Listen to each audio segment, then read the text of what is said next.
আমরা এখন আছি মুর্শিদাবাদ সার্কিট হাউসে। আমার মেয়ে এখন ব্লগ করছে, আমি আর আমার ছেলে এখন বসে আমরা এখানে হাওয়া খাচ্ছি। আজকে আবার মেয়ের ইচ্ছা করছে না, সেই দায়িত্বভার আমার উপর এসে পড়েছে ভিডিও করা। চলুন শুরু করা যাক।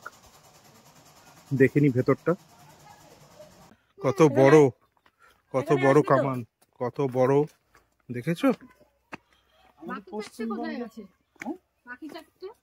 বাকি চারটে বলতে তিনখানা অস্তিত্ব রয়েছে এখনো। দেখেছো সিঁড়ি, ওনার বডি কিন্তু নিচেই আছে সিঁড়ির নিচে। হ্যাঁ, এটা ওনার ইচ্ছা ছিল জীবিত থাকাকালীন। উনি নমস্কার সবাইকে, ব্লগ লাইফ অফ গোয়ার আরেকটি নতুন ভিডিও নিয়ে আমি চলে এসেছি। আপনারা সবাই আমাদের আগের ব্লগটা দেখুন মুর্শিদাবাদের, যেটা আমরা দিনের বেলায় করেছিলাম। আর ওই ব্লগটাতে আমরা বলেছিলাম আবার সন্ধ্যেবেলা দেখা হবে। তো আমি আবার চলে এসেছি এখন রাত্রির বেলাতে আরেকটা নিউ ব্লগ নিয়ে। তা এখন আমরা আমাদের হোটেলের সামনে আছি, আপনাদের একবার জাস্ট আমি ভিউটা দেখাই। এটা হচ্ছে কি আমাদের হোটেল। আপনারা কি জানেন আমার সাথে কিন্তু আমার পিসিও এসেছেন। দাঁড়ান আপনাদের সাথে কথা বলাই। ওই তো এই যে আমার ভাই, এটা হচ্ছে কি ওই দুষ্টুটা। হাই, আমরা এখন আছি মুর্শিদাবাদ সার্কিট হাউসে। আমার মেয়ে এখন ব্লগ করছে, আমি আর আমার ছেলে এখন বসে আমরা এখানে হাওয়া খাচ্ছি। তোমরা সবাই ভালো থাকবে, আমাদের সঙ্গে থাকবে। পুরো ট্রিপের গল্প আমরা তোমাদের দেখাবো এবং কিভাবে কোথায় থাকবে, কোথায় ঘুরবে সব তোমাদের জানাবো। Tata, bye bye, good night. ঠিক আছে, এখন আমরা খেতে যাব। আর আজকের মিনি ব্লগটা এখানেই শেষ করলাম। আবার দেখা হবে কালকে সকালে। আপাতত টাটা। সবাই ভালো থাকবেন, সুস্থ থাকবেন এবং ব্লগ লাইফ অফ গোয়া চ্যানেলটাকে লাইক করে দেবেন, সাবস্ক্রাইব করে দেবেন এবং শেয়ার করে দেবেন। টাটা। আর আপনারা কিন্তু কমেন্ট করতে ভুলবেন না আপনারা আগে কে মুর্শিদাবাদ এসেছেন। টাটা।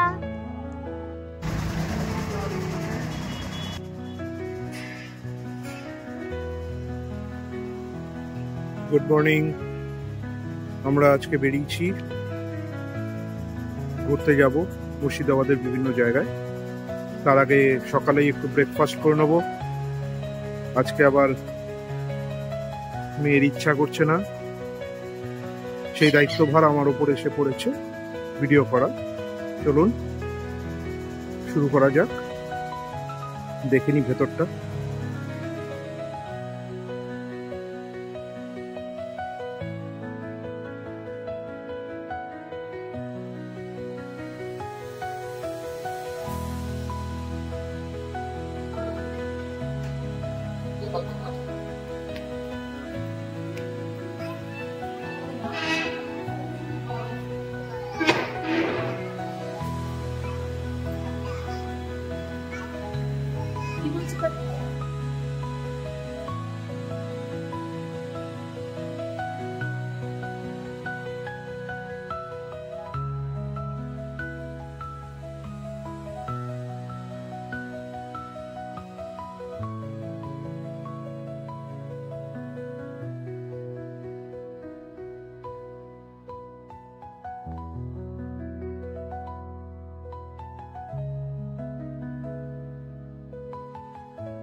সবজি খাচ্ছ কেন?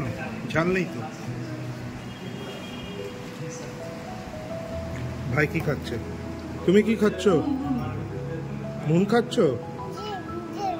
ও, ডিম আছে? আচ্ছা।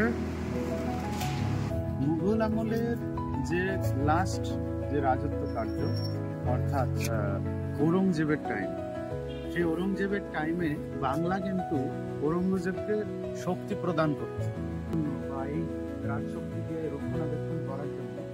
তারও আগে তার পিতা সম্রাট শাহজাহান 1637 সালে এই কামানটি বানিয়েছিল, যেন বাংলাকে অক্ষত রাখা যায়, বাংলার দিকে কেউ যেন কোনো প্রকার বড় আক্রমণ করলে আমাদের কাছে বিশাল আর্টিলারি আছে, আমরা দমন করতে পারি, সেরকম একটা পাওয়ারফুল আগ্নেয় অস্ত্র তৈরি করেছিলেন সেই বাংলাদেশের বুকে। কত বড় কামান, কত বড়, দেখেছো?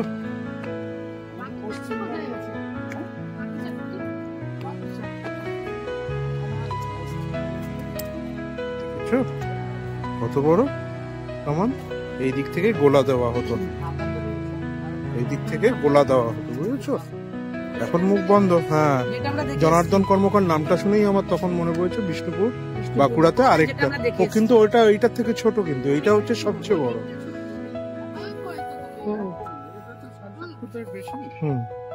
এই হচ্ছে বিশাল দ্বারা প্রস্তুত করা, তার জন্য গায়ে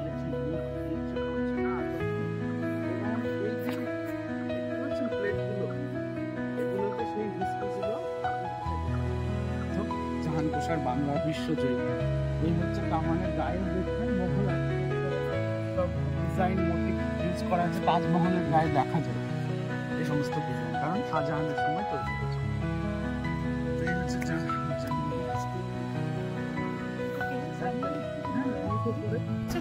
ঠিক আছে, তো আমরা ভেতরে গিয়ে আমরা বাকি ইতিহাস করবো।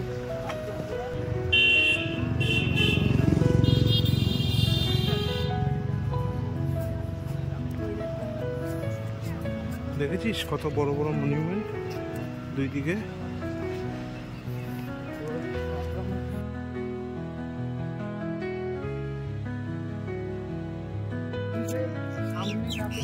অংশ বা এরকম আর্কিটেকচার সাধারণত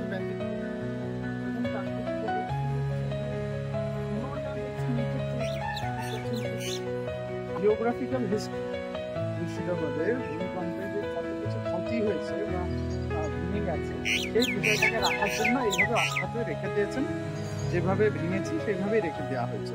এই সমস্ত জিনিসগুলো কিন্তু এই অঞ্চলগুলোতে প্রায়শই ধরে রাখতে গেলে যে বিখ্যাত হওয়ার কারণটাই এই বাজারটা, এই সমস্ত উপঢৌকনমূলক জিনিসগুলো, রাজকীয় জিনিস বিক্রি হতো, যেগুলো নদী একটা ওখানে রয়ে গেছে, সামনের দিকে পেছনের দিকে ভেঙে গেছে।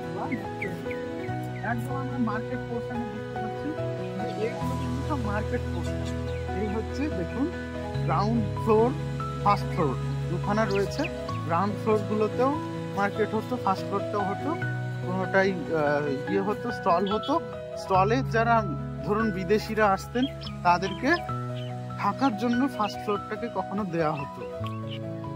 স্টল পেলাম, ফার্স্ট ফ্লোর, গ্রাউন্ড ফ্লোর পেলাম, এবং কন্ট্রোল করার জন্য ওয়াচ টাওয়ার পেলাম, এবং মসজিদের সামনে মাদ্রাসা পাবো, নহবতখানা পাবো, সমাধি পাবো।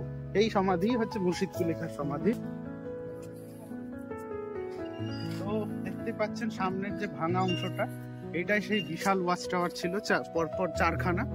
চোখের সামনে যে সমাধি, সেই বিখ্যাত ব্যক্তি মুর্শিদাবাদের স্থাপনকর্তা, মানে মুর্শিদাবাদ জেলার নাম যার নামে হয়েছে মুর্শিদ কুলি খাঁ, তার সমাধি চোখের সামনে এখন দেখতে পাচ্ছেন।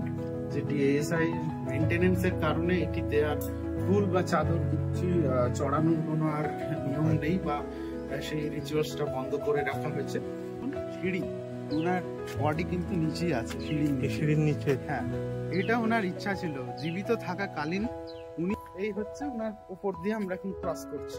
তারপরে আপনি মসজিদে প্রবেশ করলেন, অর্থাৎ প্রেয়ার করার উদ্দেশ্যে আপনি রওনা দিলেন। এই হচ্ছে সেই নামাজ পড়ার, প্রত্যেকটা আসন, এক একটি আসন আলাদা আলাদা ডিফারেন্ট ডিজাইন আছে। একসাথে প্রায় 2000 জন নামাজ পড়ার কথিত আছে, যে একসাথে 2000 জন নামাজ পড়তে পারতেন। চকচকে কারণ হচ্ছে ব্ল্যাক স্টোনের কোষ্ঠী পাথরের প্রায়, কোষ্ঠী পাথর সদা সর্বদা চকচকে, ওর ক্ষয় নেই, মানে ক্ষয় নেই মানে এই পাথরগুলো বেলে পাথর, তার জন্য ক্ষয় আছে।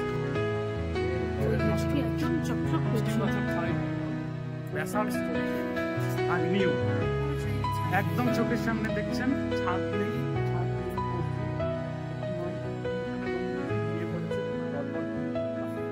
পাশের অংশটি হেলে আছে বাঁ দিকে, যদি দূর থেকে দেখেন লক্ষ্য করা যাবে। বড় বড় ফাটল গুলো এসআই খালি ওগুলো ভরাট করেছে ফটোগ্রাফির জন্য, ফটোগ্রাফি গুলো ভালো হবে তার জন্য।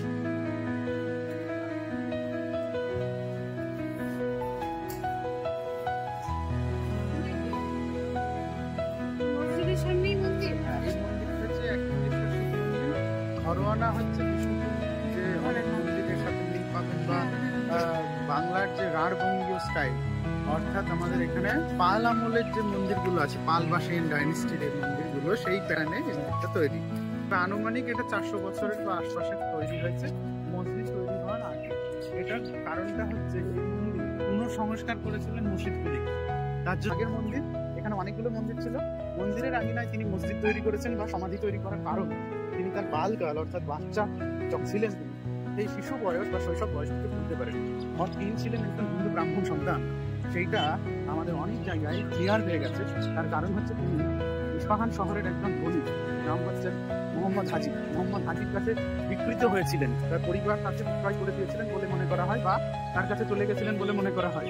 তিনার কাছে তিনি লালিত পালিত হচ্ছিলেন মুর্শিদ কুলি খাঁ। তো সেই শৈশবটা ছিল হিন্দু ব্রাহ্মণ সন্তান, হঠাৎ করে তাকে চলে যেতে হয় মুসলিম ঘর, এবং সেখানে তিনি লালিত পালিত করেন এবং শিক্ষা, অন্ন বস্ত্র, বাসস্থান, কর্মসংস্থান সবই দিয়েছিলেন বলে মুসলিম ধর্ম গ্রহণ করতে হয়েছে। তার জন্য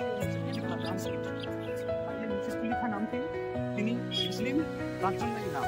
কিন্তু তার অনেকেই আগে নাম ছিল সূর্যনারায়ণ মিশ্র। সূর্যনারায়ণ মিশ্র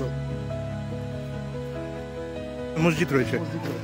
এই কুতুব মসজিদটা তৈরি করেছিলেন মুর্শিদ কুলি খাঁর নাতি সরফরাজ খাঁ। আচ্ছা, এটা হচ্ছে সেই বিখ্যাত মসজিদের ব্যবসায়ী, যেটা দেখে এলাম সেটার নাম কাটরা, এটার নাম ফুটি। ফুটি শব্দের অর্থ হচ্ছে অচল। অচল মসজিদটা চালুই হয়নি, মসজিদটা তৈরি হওয়ার পর চালুই হয়নি। কিন্তু এটার ঐতিহাসিক গুরুত্ব কি? ঐতিহাসিক গুরুত্ব হচ্ছে এই মসজিদ তৈরি করছিলেন সরফরাজ খাঁ, মুর্শিদ কুলি খাঁর নাতি। আচ্ছা, তিনি 3 নম্বর নবাব আমাদের মুর্শিদাবাদে। আচ্ছা, ওই সময় বর্গী অ্যাটাক হয়েছিল বাংলায়। আচ্ছা, এবং বর্গী অ্যাটাক তিনি মানে 1739 হ্যাঁ 40-39 ওই সময় তো বর্গীরা আসে, খন্ডে খন্ডে এসেছিল। তো ওই সময় বর্গীদেরকে দমন করতে উনি অসমর্থ হন। আচ্ছা, এবং ফলস্বরূপ ওই সুযোগে এবং জগৎ সেটের সাথে একটা দ্বন্দ্ব লেগে যায় তার। আচ্ছা, এবং সেই সময় মুর্শিদ কুলি খাঁর ওনারা তো বংশধর, আচ্ছা, এবার ওনাদের পাওয়ারফুল ব্যক্তিত্ব একমাত্র তার সুবেদার আলিবর্দী খানই ছিলেন।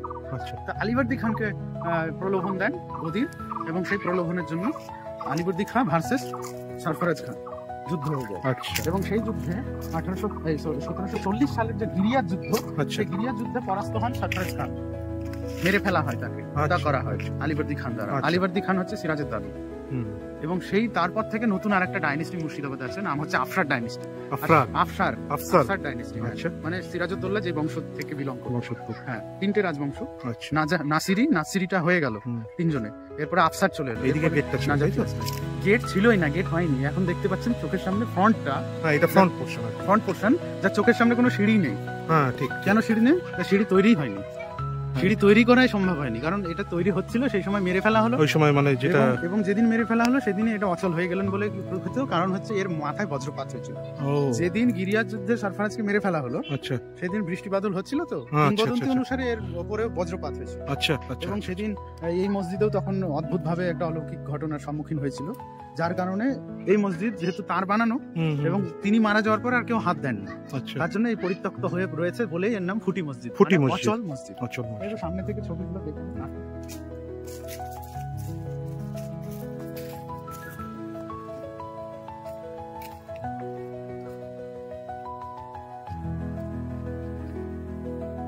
সিঁড়ি গঠিত হয়নি, সিঁড়ি গঠনের আগেই মারা গেছে।